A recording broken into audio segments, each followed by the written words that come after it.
everybody. Welcome to a brand new episode of the Cologne Podcast, episode 54. I'm Mike. I guess I'm Ryan. Yeah. And we're just two lovable gentlemen from Texas giving our uneducated opinion on the world of fragrance. And we'd like you to come along on this ride with us today. This is your new go-to, lovable gentleman. Yeah. Instead of just calling us straight up idiots. I guess I felt like we, You were trying to boost our morale around here? I didn't want to, It's not going to work, right? Forget it. We're uneducated morons. So today's episode is a unique one. Heck yeah, it is. We're talking about Whispers in the Library. By Replica / Maison Margiela. And Mike was right. It is Maison Margiela. I thought it was Replica. I tried to correct him. He thought it was Replica because he was reading the label. I hate when people do that. Hey, I'm going to try to appear smart just by reading off things. I'm smelling bergamot. I'm smelling... Just kidding. Just taking a few shots at some of these sweet men on YouTube. What you don't see off camera is a large cue card. Oh, yeah, the tomato leaf is really bright on this one. Yeah, the lion's labia lay lackadaisically among the lambdumum and all that other crap. Okay, well, when it comes to Whispers in the Library, Yeah. Yellow Tulip from Fragrantica says, maybe there was something wrong with the bottle in my Sephora, but this was one of the worst fragrances I've ever tried. Straight up smelled like insect repellent. Whoa. Yeah. Well, we live in Texas, so we know what that smells like. Yeah, damn right.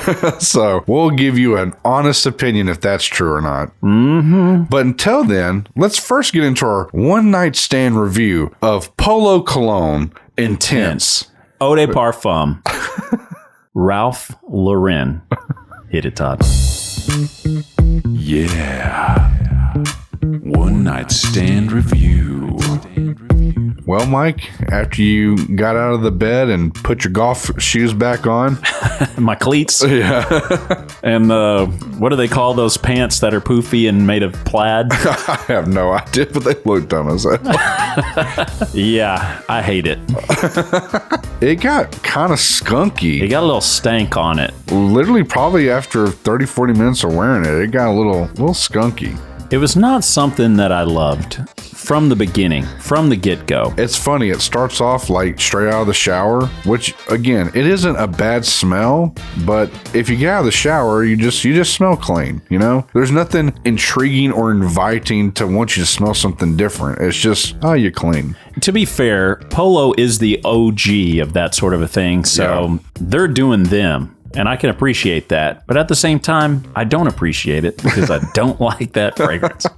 So, yeah, I wasn't a fan. Then when it went skunky, I was like, no. He was like, hell no. No, I can't do it. I can't do it either. So, and for that reason, our one-night stand is over. Man, you're ready to push through that one. If we could leave reviews on Tinder, we are not stopping back by. We're swiping left. Polo Cologne Intense Eau de Parfum Ralph Lauren. All right, let's get into our scent of the day. Which is? Whispers in the Library.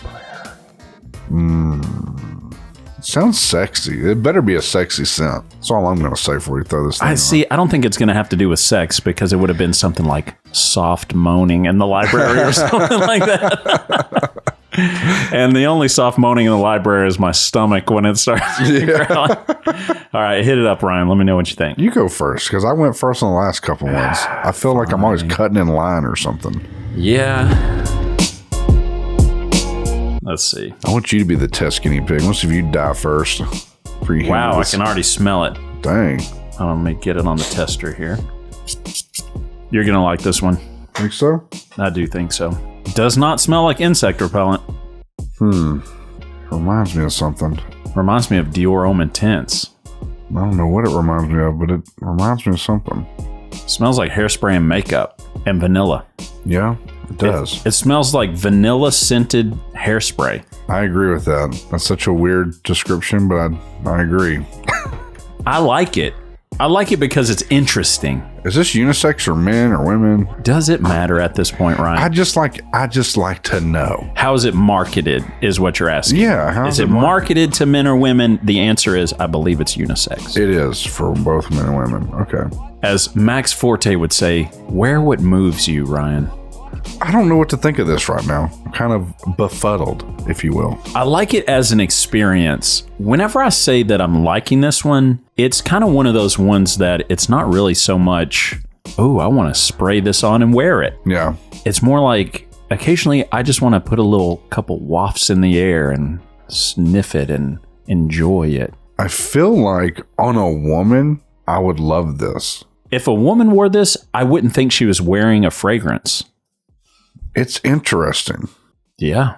I don't hate it, but I don't know what I think about it. That's so weird. Okay, Mike. Who's wearing this? You're going to have to get in close. I'm listening. Okay. She reaches in to her purse. Okay. And pulls out her municipal library card. She slowly walks through the aisles of leather-bound books with crinkly yellow pages. Looking for a romance novel. I can actually get that vibe. It's getting sweeter. Yeah. She's got a beautiful black skirt on. Okay. She's got a white button-up tucked in and a gray jacket over that. And her phone vibrating on somebody's table. Yeah, sorry. I believe I'm getting a notification. Red lipstick. What color hair has she got? I was going to say blonde. And it's like teased a little bit. I feel like... now I'm thinking of Britney Spears. Because I want to say that was an outfit she wore. Cut, scene, print. All right. I have no idea who would wear this, Ryan.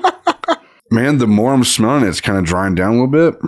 For me, now not to say, I mean, obviously, anybody can wear whatever they want. Even if they want to grab a woman's fragrance, they want to smell like that, whatever. I don't care. In fact, I've said it. There's a Roger Parfums creation R here, but that's for females. And I'm like, dude, that thing smells like wet roses and I want it all over me. But yeah, I personally would prefer this on a woman, and I can see a woman wearing it. And honestly, I would love it on them. Like, it smells pretty damn good on this card right here. Let me smell. It does have a little hair. It does have a hairspray vibe to it. So weird. Yeah. The funny thing is, on my skin, it reminds me of a really subtle version of Fahrenheit by Dior on my skin. Okay. Because it has almost like this petroleum sort of smell on my skin. Yeah. I don't pick that up on the card, so I think it's my body chemistry doing something. Yeah. Yeah, my card smells much sweeter, prettier to me than on my skin. Yeah, I think this would, and we were just talking about this morning about Acqua di Gio or Acqua di Gio, whatever. But you said it now because you're kind of getting to a point where you're like, man, I kind of enjoy it more on other people than I do on myself. Yeah. And I've always kind of said that. When you smell something on someone else, you're like, oh, yeah, that smells great. And I don't really prefer it on myself. I think this is an example of that as well. Yeah. I think it would be really intriguing if someone else was wearing it and you caught a little waft of it. Mm-hmm. Which, I mean, kind of goes in hand in hand to where maybe it is something that you could put on because to somebody else, you walk by and they get a whiff of this. They may love it. I know I would, but it would have to be a female. If you walk by me wearing this, I'd be like, man, no way. I don't know. I honestly feel like if I laced up on this, because it smells a little bit like Fahrenheit on my skin, you might actually like it. You might be like, hey, sit closer, Mr. Man. Are you single? Mr. Man. I'll tell you what, one day, don't tell me when, because you got a big enough bottle here. Put it on you and walk by me and we'll see what happens. You're going to have no idea that I'm trying to do that, so I'm just going to be awkwardly like strutting close to you and stuff. I can just imagine this happening. You're going to be like, what the hell are you doing? And why is your hair teased today? Yeah. Why are you wearing a skirt? Why do you have a leather strap with books bound in it? I'm looking like Macaulay Culkin from the Page Master over here. Okay, Ryan, let's get into it. Skip it. Sample it. Buy it. What are you going to do, Ryan? Me personally, I'm going to skip it. Just because there's no way I'm pulling this off. Yeah. But I would recommend to other people, and we got this from myfragrancesamples.com. Yeah. Get a little decant of this, smell it, see what you think about it, because it's interesting. And to any women listening, I know we have a very small few. Yeah. And like 7%. Yeah. Hey, and look, I'm trying to bump those numbers up. I bet. Yeah. I know we've talked about it a couple of times. We really do need to review the Essence de Parfum from Roger Duff for women. Yeah. Because there's some baller sensor. But for any woman listening, I would definitely encourage you to reach out and get a sample of this and try it out, because I think women would love this, and I know a lot of men would love smelling this on women. I would love smelling it on a woman. And to the majority of guys listening, maybe get it for your lady. Not a bad idea. You got a lady friend? Try it out on them. We shouldn't be confined to just sampling fragrances on ourselves. We need to be spraying it on everyone around us. Exactly. There you go. Pull out your 5 ml. That's right. Just whip that little thing on out and spray up whoever is in an LTR with you. Oh, good God. If you enjoy this podcast and you want to help support it, there's only one thing we're going to ask you to do. Hit us up. Send us an email. Talk to us. We're listening. We're like Fraser Crane. We're listening. And you can do that by writing us at thecolognePodcast@gmail.com. Let us know what you're wearing these days, what you're excited about. Hook us up with your best compliment story. We want to know that. We're working on that episode. Mm-hmm. And we want to see your collection. You got a cool, badass collection you want to show the world? Shoot it over to us. You know what? I need to take that picture to you. Who was it from? Was it from John? I believe so. Okay. We got a picture from John, but I don't think I ever put it on like our Instagram or anything like that. I'm going to get that picture and put it up. First, you need to get that approval from John before you just go posting everyone's personal shit, Ryan. Well, John, if you're listening, if you want me to share it on Instagram, I will. I'd love to share your bottle collection. It was laid out pretty nicely, so. I'm worried for John. Ryan tried to drop his last name on an episode. Now he's trying to just put out his cologne collection. John, I'd watch yourself, man. Thank you guys so much for listening. We appreciate every single one of you. Let's have an open dialogue. We want to see you bought a new cologne. Let us know about it. We want to be excited for you. And until next time, Spray it up, y'all. spritz it up.